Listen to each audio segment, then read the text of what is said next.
Hello, good afternoon, my students. Myself, Mrs. Birju Bhatt, Standard 10th Gujarati.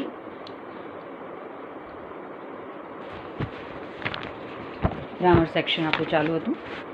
ત્યાં already સમાનાર્થી, વિરોધી, જોડણી, સંધિ, સમાસ, રૂઢિપ્રયોગ, કહેવત, વાક્યના પ્રકાર, વિશેષણ, વિરામ ચિહ્નો આપણે આટલું કમ્પ્લીટ કરી લીધું છે લાસ્ટ વિડીયો સુધી. આજે આપણે વાર્તા લેખન વિશે ડિસ્કશન કરીશું કે વાર્તા લેખન લખવાનું હોય તો કઈ રીતે લખાય. તમારા સિલેબસની અંદર વાર્તા લેખન છે અને એને પણ શીખવું બહુ જરૂરી છે. એટલે આપણે જે એકમ 5નું વાર્તા લેખન વિશે આપણે ડિટેલ લઈશું. તમને સમજાવીશ કે વાર્તા લેખન કઈ રીતે લખાય અને એના માટે કયા કયા પોઈન્ટ્સને ઇમ્પોર્ટન્સ આપવી પડે.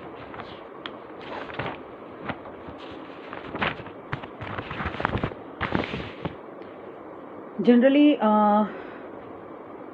વાર્તા લેખન કાં તો કોઈ પણ લેખન કાર્ય કરવું હોય તો તમારે એના માટે છે ને ગ્રામર સેક્શનને બહુ સારી રીતે સમજવું પડે. ગ્રામર સેક્શનને સમજવું પડે દેટ મીન્સ કે એના રૂલ્સ એન્ડ રેગ્યુલેશન સાથે સાથે જે તમારી લખવાની જે શૈલી હોય ને એને પણ સુધારવી પડે દેટ મીન્સ કે એટ્રેક્ટિવ બનાવવી પડે. બરાબર છે. આપણે ઘણી ફેરી કેવું હોય છે ખબર છે, અમુક વ્યક્તિઓ આપણને વાત કહે ને તો આપણને એની વાત બહુ જ ગમતી હોય છે, બહુ સરસ રીતે આપણી સાથે વાત કરતા હોય છે. જ્યારે અમુક વ્યક્તિઓની વાતો સાંભળવી આપણને નથી ગમતી, આપણને બોર થઈ રહ્યા છે, નથી સાંભળવું. એટલે કહેવાનો મતલબ કે જ્યાં સુધી તમારી શૈલીની અંદર એવું કૌશલ નહીં દેખાય, એવી સ્ટ્રેટેજી, એવું સરસ લખાણ નહીં દેખાય, ત્યાં સુધી તમારા જે કંઈ પણ લખાણ છે ને એ એટ્રેક્ટિવ નહીં બને. અને એના માટે ગ્રામર સેક્શનને સમજવું, ગ્રામર સેક્શનના ડિટેલ્સ લેવી એ બધી બહુ જરૂરી છે. બરાબર છે. આપણે પેરેગ્રાફ વાંચીએ જો એમાં એમણે શું લખ્યું છે લેખન કૌશલવાળું, પેજ નંબર 101 પર. ભાષા સજ્જતા કેળવવી એટલે યોગ્ય અભિવ્યક્તિ ક્ષમતા કેળવવી. કઈ ભાષામાં તમારી કેટલી હથોટી કેળવાઈ છે તે પ્રશ્નોત્તર કરતાં લેખન વિભાગમાં વધુ જોઈ શકાય છે. ઓબ્વિયસલી તમે કેટલા માસ્ટર છો ને એ લેંગ્વેજની અંદર એ ફક્ત ને ફક્ત લેખન શક્તિમાં જોઈ શકાય. કેમ? કારણ કે ઘણી ફેર એવું કે ક્વેશ્ચન આન્સર્સ તો તમે લર્ન બાય હાર્ટ કરીને લખી કાઢ્યા છે અને એ તમારા પૂરેપૂરા માર્ક્સ પણ આવે છે, પણ જ્યારે લેખન શક્તિ આવે, લેખન કે જે તમારા મૌલિક વિચારોને દર્શાવવાના છે, ત્યારે જ એકચ્યુઅલ ખબર પડે કે તમે આ ભાષાની અંદર કેટલા નિપુણ છો. નિપુણ દેટ મીન્સ કેટલું સરસ તમને લખાણ લખતા આવડે છે. ઘણી ફેરી તમને એવું થાય છે ને कि मैम मेरा क्वेश्चन आंसर्स में तो बहुत मार्क्स आते हैं, बट जब मैं राइटिंग सेक्शन में जाती हूँ ना या जाता हूँ ना तो मेरे बहुत कम मार्क्स आते हैं. तो રીઝન આ જ છે કે જ્યારે તમે લખાણ લખો છો ને ત્યારે તમારા મૌલિક વિચારોને તમારે દર્શાવવાના હોય છે અને એના પરથી જ ખબર પડે છે કે તમે જે કંઈ પણ લખાણ લખ્યું છે એ તમારી મૌલિક વિચારો સાથે લખતા તમારી લેખન શક્તિ, તમારી એ વિષયની અંદર, એ લેંગ્વેજની અંદર કેટલી માસ્ટરી છે ને એ દર્શાવે છે. જ્યારે નિબંધ લખો છો ત્યારે તમારા વિચાર કે અનુભૂતિને તમે અન્ય વાચક સુધી યોગ્ય રીતે પહોંચી શકે તે રીતે મૂકી શકો છો કે કેમ તેનો ખ્યાલ આવે છે. તમે જે કહેવા માંગો છો એ સામેવાળી વ્યક્તિ સુધી પહોંચી રહ્યું છે કે નથી પહોંચી રહ્યું, એ પણ બહુ ઇમ્પોર્ટન્ટ છે. એ પહોંચે દેટ મીન્સ કે તમે તમારું જે લખાણ લખ્યું છે પરફેક્ટ લખ્યું છે. ના પહોંચે તો સમજવાનું કે હજી ક્યાંક કંઈક ઊંડું ઉતરી રહ્યું છે કે જેના લીધે તમારું લખાણ ત્યાં સુધી પરફેક્શન સાથે નથી પહોંચી રહ્યું. અહીં તમારા વિચારોને તમે તર્કબદ્ધ ક્રમમાં સચોટ અને ચુસ્ત રીતે મૂકી શકો તેવી સજ્જતા અપેક્ષિત છે. તમારા વિચારોને સજ્જબદ્ધ, ઘણી ફેર એવું હોય ને કે આપણે કોઈક સિચ્યુએશન બતાવવાની હોય તો સૌથી પહેલાં આપણે જે બની ગયું છે એને બતાવવા કરતાં જે કેવી રીતે બન્યું એને સિસ્ટમેટિક લેવું પડે. બરાબર. તો જે સિસ્ટમેટિક ના હોય ને તો પણ તમારી વાત સામેવાળા સુધી નથી પહોંચતી. એટલે કહેવાનો મતલબ કે જ્યાં સુધી તમારા લખાણની અંદર એક સિસ્ટમેટિક વસ્તુ ના આવે ત્યાં સુધી તમારું લખાણ યોગ્ય અને પરફેક્શન એવું ન કહી શકાય. અને એટલા માટે થઈને જ કહેવાય છે કે જ્યાં સુધી તમારી ભાષા, તમારું જે કંઈ પણ લખાણ છે ને એ એટલું બધું પરફેક્શનવાળું હોવું જોઈએ કે જેના લીધે તમે તમારી વાતને સામેવાળી વ્યક્તિ સુધી પહોંચાડી શકો. તો અહેવાલ લેખનમાં તમે ઘટના કે કાર્યક્રમનો તમારી અંગત અનુભૂતિને વચ્ચે લાવ્યા વિના યથાવત ચિતાર આપતા શીખો છો. હવે નિબંધની અંદર તમારે મૌલિક વિચારો રજૂ કરવાના છે. જ્યારે અહેવાલ લેખન હોય ને એની અંદર તમારે તમારા મનના કોઈ વિચાર નથી લખવાના. જે કંઈ પણ બની ગયું છે, જે કંઈ પણ જોયું છે એને સીધું આબેહૂબ મૂકી દેવાનું છે. એમાં કોઈ પણ મરી મસાલા કશું જ નાખવાનું નથી. તમારા કોઈ મૌલિક વિચારોને તમારે એમાં એન્ટર કરવાના નથી અને એવી રીતે લખવાનું છે. અર્થ વિસ્તાર અને સંક્ષિપ્તીકરણ તમારી કલમની સજ્જતાનું સ્તર કેળવે છે. અર્થ વિસ્તાર લખવાનો હોય કાં તો પછી તમારે સંક્ષિપ્તીકરણ કરવાનું. સંક્ષિપ્તીકરણ દેટ મીન્સ શોર્ટ કરવાનું હોય. તમારા વિચારો કેટલા બધા અસરકારક છે એ તમારે દર્શાવવાનું છે. અર્થ વિસ્તાર દેટ મીન્સ કે તમને જે 2 લાઇન્સ આપી હોય અને એક્સપ્લેન કરવાનું તો તમે શું સમજ્યા છો, તમારા વિચારોને તમારે દર્શાવવાના છે. એનાથી ખબર પડે કે તમે કેટલું મૌલિકતા સાથે, કેટલા સુંદર વિચારો સાથે લખાણ લખી શકો છો એ દર્શાવે છે. અને એટલા માટે થઈને જ એવું કહેવાય કે લખાણોમાં જો તમે વ્યવસ્થિત લખાણ લખશો તો જ તમારું લખાણ સામેવાળી વ્યક્તિ સુધી પહોંચી શકશે. તમારા મૌલિક વિચારોને તમારે લખાણની અંદર વ્યવસ્થિત લેવા તો પડશે. જો તમે નહીં લઈ શકો તો ઓબ્વિયસલી તમારા લખાણને તમે જો તમારા મૌલિકતા સાથે નહીં દર્શાવો ને તો તમારું જે કંઈ પણ લખાણ છે ને એ અસરકારક નહીં બને. અને એને અસરકારક બનાવવા માટે આપણે જે કંઈ પણ લખાણ લખીએ છીએ ને એને ક્લેરિટી સાથે બહુ જ સુંદરતાથી દર્શાવવું જરૂરી છે. અર્થ વિસ્તારમાં તમે એક બુંદ જેવા વિચારને સાગરની જેમ વિસ્તારતા શીખો તેનું મહત્ત્વ છે. અર્થ વિસ્તાર એટલે એક નાનું અમથું બુંદ આપ્યું હોય, ટપકું આપ્યું છે, એક વિચાર માત્ર આપ્યો છે, એને તમારે સાગરની જેમ વિશાળ કરવાનું છે. એની અંદર તમે તમારા વિચારોને એડ કરવાના છે, એક્ઝામ્પલ્સ આપવાના છે અને તમે જે કહી રહ્યા છો એ સાચું જ છે અને તમારા વિચાર યોગ્ય જ છે એ પણ દર્શાવવાનું છે. એટલે કહેવાનો મતલબ કે તમારે તમારા વિચારોને લોકો સુધી લઈ તો જવાના છે પણ સાથે સાથે તમારા વિચારો યોગ્ય અને પરફેક્ટ છે એ પણ દર્શાવવાનું છે. અને એટલા માટે જ એક નાના અમથા બિંદુમાંથી સાગર જેટલું લખાણ તમારે લખી અને તમારે મૂકવું પડે છે, જેના લીધે લોકો તમારા લખાણને સમજી શકે, તમને સમજી શકે અને કાર્ય કરી શકે.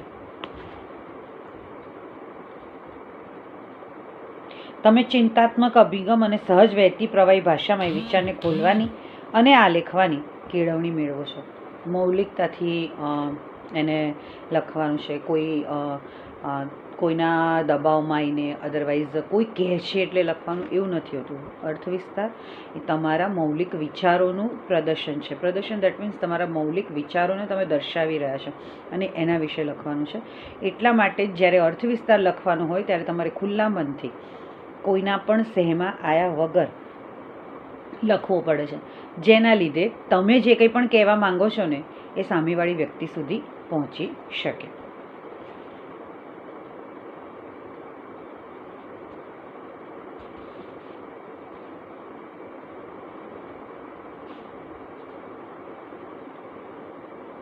તમે ચિંતાત્મક અભિગમ અને સહેજ વહેતી પ્રવાહ ભાષામાં વિચારને ખોલવાની આલેખવાની કેળવણી મેળવો છો. તો સંક્ષિપ્તીકરણ તેનાથી તદ્દન વિપરીત દિશામાં લઈ જાય. સંક્ષિપ્તીકરણ તેનાથી વિપરીત દિશા છે. વિપરીત દેટ મીન્સ કે સાગર જેટલા લખાણમાંથી ખાલી બિંદુ જેટલું લખવાનું છે. બરાબર છે. વિસ્તારથી કહેવાયેલી વિગતનો મર્મ તમે પામી શક્યા છો કે કેમ તે સમજવાનું છે. એમાં જે કહેવા માંગે છે એ વસ્તુને તમે સમજી શક્યા છો કે નહીં એ દર્શાવે છે.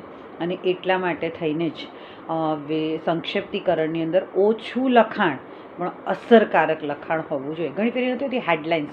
અને ગઈકાલના ન્યૂઝની હેડલાઇન્સ જો તમે વાંચી હોય તો કે ચીને અરુણાચલની અંદર 100 જેટલા ઘર બનાવી દીધા છે, એટલે કે નાનું અમથું ગામ એણે વસાવી દીધું છે. બરાબર છે. તો કેટલું સરસ રીતે ન્યૂઝપેપરમાં આવ્યું કે ચીને અરુણાચલ પ્રદેશમાં પોતાનું એક ગામડું વસાવી દીધું. એક જ લાઈન. ઇન શોર્ટ એનો કહેવાનો મતલબ એવો હતો કે ચીનની ઘૂસણ પેટી ઓલરેડી આપણા ઇન્ડિયાની અંદર એટલી બધી થઈ ગઈ છે કે એણે એક એનું નાનું અમથું ગામ વસાવી લીધું છે. પણ એને આપણે કેટલું સરસ રીતે કીધું કે બહુ ઇઝીલી જે દરેક સુધી પહોંચી શક્યો. દરેક મનુષ્યને એનો ઝટકો લાગ્યો કે અરે બાપરે, અમારા દેશની અંદર ચીન ઘૂસી ગયું. બરાબર છે. એટલે કહેવાનો મતલબ કે લખાણ એવું અસરકારક હોવું જોઈએ કે તમે ભલે 2 જ વાક્ય લખો બટ એ તમારા દિલને સ્પર્શી જાય ને સંક્ષિપ્તીકરણ કહેવાય. એ મર્મને ઓછા અને સચોટ શબ્દોમાં તમે મૂકી શકો છો કેમ તે શીખવાનું છે. ઓછા અને સચોટ સામે ખબર પડે એવા. અને આ બધાથી જુદી દિશામાં લઈ જાય છે વાર્તા લેખન. વાર્તા લેખન આખું આ બધાથી અલગ છે. કેમ અલગ છે એ પણ આપણે શીખીએ. કલ્પનાનો સ્વૈર વિહાર. કલ્પનાઓ. વાર્તા એટલે કલ્પના. કલ્પના તમે કેટલી કરી શકો છો ને એની ઉપર વાર્તા લેખન લખાય. તમારી કલ્પનાનો ચિતાર જે દર્શાવે ને એને વાર્તા લેખન.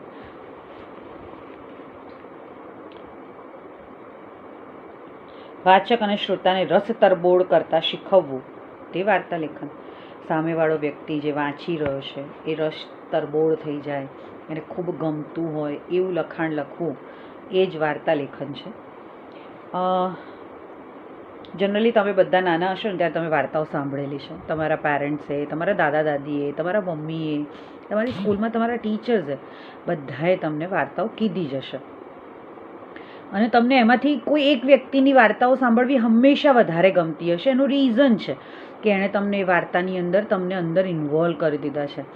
એ જે વાર્તા કહી રહ્યા છે, અધરવાઇઝ વાર્તા વાંચવા માટેનું જે કહી રહ્યા છે એ એટલું બધું સુંદર રીતે કહી રહ્યા છે કે તમને લખેલી કે વાંચેલી વાર્તાને સાચું માનવાનું મન થઈ જાય છે અને આપણે એની અંદર ખોવાઈ જઈએ છીએ. તો એવા રસ્તરબોળ કરવા માટે આપણી પાસે એવી લખાણ શક્તિ હોવી બહુ જરૂરી છે અને ત્યારે જ આપણે વધારે સારી રીતે આપણી વાતને લોકો સમક્ષ લઈ જઈ શકીએ છીએ. વાર્તા અબાલ વૃદ્ધ સૌને પ્રિય શબ્દ. બધાને ગમે વાર્તા સાંભળવી, બધાને ગમે વાર્તા વાંચવી, બધાને ગમે. કેમ? કારણ કે ઓબ્વિયસલી વાર્તા દેટ મીન્સ કે તમારી કલ્પનાઓની જે ઉડાણ છે ને એને પૂરું કરવાની એક રીત. અને એટલા માટે જ વાર્તા બધાને ગમે. અચાનક તમને શિક્ષક વર્ગમાં આવીને કહે કે આજે હું તમને એક વાર્તા કહીશ તો કેવી મજા પડી જાય. ઓબ્વિયસલી કોઈ ટીચર ભણાવતા એવું કહી દે ને કે આજે આપણે વાર્તા કહીએ, ચલો એક મસ્ત વાર્તા તમને લોકોને કહું, તમને લોકો બધાને મજા આવશે. હા મેમ તમે કહો ને અમને વાર્તા મને સાંભળવી છે. બરાબર છે. એટલે ઇન શોર્ટ કહેવાનો મતલબ કે તમારું જે કંઈ પણ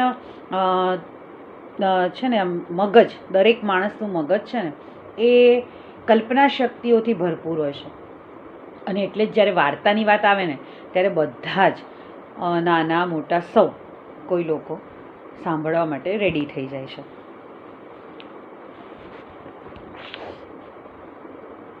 જો તમારે કોઈને વાર્તા કહેવાની હોય તો હવે તમને સાંભળવી તો ગમે છે પણ તમારે કોઈને કહેવાની હોય તો શું કરવું પડે એના પોઈન્ટ્સ આજે આપણે શીખવાના છે. વાર્તા કથનમાં સૌથી મહત્ત્વની બાબત છે તેમાં પડતો રસ. એમાં રસ પડવો જોઈએ. પછી એવું ના થાય કે 2 લાઈન કહે ને એવું થાય કે આની તો વાર્તા સાંભળવાની મજા નહીં આવતી, યાર નથી બરોબર લાગતી, બરાબર ને? એવું ના થવું જોઈએ. રસ પડવો જોઈએ.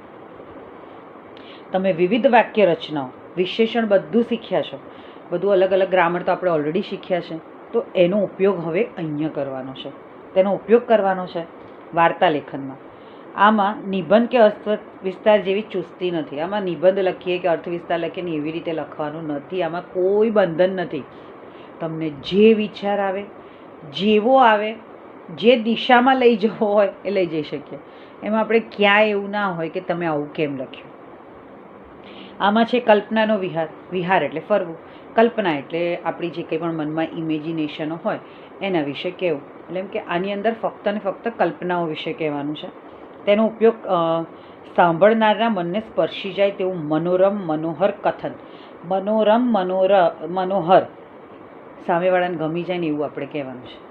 ઘણી ફેરી તમે જોજો નાના બાળકોને કોઈ સ્ટોરી કહેતું હોય ને તો નાના બાળકોને ગમે ને એવી સ્ટોરી કહેવી પડે, એમને વિશ્વાસ આવે ને એવી વાતો કરવી પડે તો જ એ લોકો આપણી વાત સાંભળે. અદરવાઇઝ એવું કંઈક તમે ખોટું બોલો છો, અમારે આવું નથી કરવું, બરાબર. એટલે ઇન શોર્ટ એમના મનને સામાન્ય રીતે તમે જે મુદ્દાઓ આપ્યા હોય તેને માત્ર વાક્યમાં મૂકવાથી પણ વાર્તા થઈ શકે છે, પણ તમે એ મુદ્દાઓને કેવી રીતે બહેલાવી શકો છો તે મહત્ત્વનું છે. જનરલી વાર્તામાં જે પોઈન્ટ્સ આપ્યા ને એને પણ આપણે જોઈન કરી લઈએ તો બી વાર્તા તો થઈ જ જાય, શોર્ટ વાર્તા તો થઈ જ જવાની છે, બરાબર. તમે એ મુદ્દાને કઈ રીતે એક્સપ્લેન કરી રહ્યા છો, કઈ રીતે તમે સામેવાળાને સમજાવી રહ્યા છો ને એ બહુ જ અગત્યનું છે. ઉદાહરણ દ્વારા સમજે. તમારી વાર્તા કોઈ કંજૂસ શેઠ વિશે છે તો કંજૂસ શેઠ વિશે, તેમની કંજૂસાઈ વિશે તમે કેવી રીતે આલેખન કરી શકો છો. એક્ઝામ્પલ્સ આપ્યું છે કે ધારો કે કોઈ વ્યક્તિ વિશે તમે કહી રહ્યા છો, કંજૂસ શેઠ વિશે કહી રહ્યા છો, તો એને તમે કઈ રીતે એક્સપ્લેન કરી રહ્યા છો ને તે બહુ જ ઇમ્પોર્ટન્ટ છે. અને એટલા માટે થઈને જ વાર્તા લેખન માટે પોઈન્ટ્સને કઈ રીતે એક્સપાન્ડ કરીને તમે તમારી વિચાર શક્તિને લોકો સુધી પહોંચાડી રહ્યા છો ને એ અહીંયા આગળ દર્શાવવાનું છે. આપણે એક એક્ઝામ્પલ આપ્યું છે, એક સ્ટોરી છે, હું વાંચું છું, તમે લોકો શાંતિથી સાંભળો, તમને આઈડિયા આવી જશે. એક ગામ હતું, ત્યાં એક શેઠ રહેતા હતા. તેઓ ખૂબ કંજૂસ હતા, તેથી તેમને કોઈ પસંદ કરતું નહોતું. હવે તમે આ જ વાત કંઈ કામ લખો. આ એક આવી એક્ઝામ્પલ આપ્યું છે. સમજો, ઘણા વર્ષો પહેલાંની વાત છે. પહાડોની ગોદમાં ખળખળ વહેતી નદીના કિનારે એક નાનકડું રળિયામણું ગામ વસેલું હતું. એક નાનકડું ગામ, કુદરતના ખોળે વસેલું નાનકડું ગામ. ગામના બધા પરિવારો પૈસે ટકે સામાન્ય હતા, પરંતુ તેમનામાં એકતા હતી. સહુ સુખ દુઃખમાં એકબીજાની પડખે ઊભા રહેતા, મદદ કરતા અને હળીમળીને જીવતા. ખાલી ગામ વિશેની જ વાત કરી છે, પણ જોયું તમે કેટલી બધી ડિટેલમાં અને કેટલી સરસ રીતે એક્સપ્લેન કરી છે. એક ગામમાં એક શેઠ પણ રહેતા હતા. તેમની પાસે ખૂબ સંપત્તિ હતી, તેમની પાસે ખૂબ જમીન હતી, તેથી તે લોકોને પોતાને ત્યાં મજૂરીએ બોલાવતા. તેમના ખેતરો મોટા હોવાથી પાક પણ ખૂબ ઉતરતો. તેમની પાસે ગાંડા પણ હતા, તેથી તે પોતાનો પાક દૂર શહેરમાં વેચવા મોકલી શકતા. તેથી તેમને ભાવ પણ સારો મળતો અને અન્ય કરતાં તેમની પાકની આવક પણ વધારે થતી. તેમનું ઘર પણ મહેલ જેવું મોટું હતું, પણ તેમનું મન ખૂબ સાંકડું હતું. આવક તો ખૂબ હતી, પણ પૈસા ખર્ચતા તેમનો જીવ નીકળી જતો. એકવાર નોકરે શેઠને ચા આપી. શેઠની નજર ચાના કપ પર પડી. તેમણે જોયું કે ચામાં માખી પડી છે. તરત જ શેઠે ચામાંથી માખી કાઢી. એમને લાગ્યું કે માખીની પાંખોમાં ચા ભરાઈ ગઈ છે, એટલે એમણે માખીને દબાવી, નીચોવીને માખીને ફેંકી દીધી અને પછી આરામથી ઘૂંટડે ઘૂંટડે ચા પીવા લાગ્યા. હવે તમે વિચારો કે નમૂનો 1 વાંચવો સારો લાગ્યો કે નમૂનો 2? 2. ઓબ્વિયસલી એમાં એક્સપ્લેનેશન વધારે સારું હતું, એમાં વધારે સારી રીતે કહેવામાં આવ્યું. કદાચ તમને લખવાનો કંટાળો આવતો હોય એવું બને, પણ વાર્તા એ વાર્તા હોવી જોઈએ ને. વાંચનારને વાંચવાનો કે સાંભળનારને સાંભળવાની મજા તો પડવી જોઈએ ને. એટલે ઘણી ફેરી કેવું આપણને લખવાનો કંટાળો આવતો હોય છે ને, એટલે આપણે વાર્તા સારી રીતે લખતા નથી. પણ એવું ન ચાલે. કેમ ન ચાલે? કે સામેવાળી વ્યક્તિ જે વાંચવાવાળી છે કાં તો જે સાંભળવાવાળી છે એને મજા તો આવી જોઈએ ને. એને આપણે એવી રીતના ન કહેવાય, જોકની રીતે કહેવાય અને વાર્તાની રીતે કહેવાય. હવે છે અહીં તમને કેટલાક મુદ્દા છે. હવે આ જે 2 સ્ટોરી છે ને એ તમારે તમારી નોટબુકની અંદર લખવાની છે. That is your homework. આ બંને પોઈન્ટ્સ સમજીને તમારે આની અંદર વાર્તા લખવાની છે તમારી નોટબુકની અંદર. આ તમારું હોમવર્ક છે. આજે આપણે આ વાર્તા લેખનનું જે સેક્શન છે પૂરું કરીએ છીએ, બરાબર છે. હવે આપણે નેક્સ્ટ સેક્શનની અંદર હવે જે બીજું ગ્રામર સેક્શન જે કંઈ પણ બાકી રહ્યું એને આપણે લઈશું, બરાબર છે. Hope you all are well. Take care of yours and your family. તમારી સ્કૂલ ઓલરેડી 10th સ્ટેન્ડર્ડ ચાલુ થઈ ગઈ છે, તો તમારા પેરેન્ટ્સની પરમિશન લઈ અને તમે સ્કૂલે આવવાનું શરૂ કરો. અહીં આગળ અમે લોકો તમારી જે કંઈ પણ ક્વેરીઝ છે એને સોલ્વ કરી રહ્યા છે, તમને પ્રોપર ગાઈડન્સ આપી રહ્યા છે. તો તમે બધા સ્કૂલે આવો અને જે કંઈ પણ તમારી ડિફિકલ્ટીઝ હોય એને સોલ્વ કરો એવી આશા સાથે. Have a good day. Stay home, stay safe, take care of yours and your family.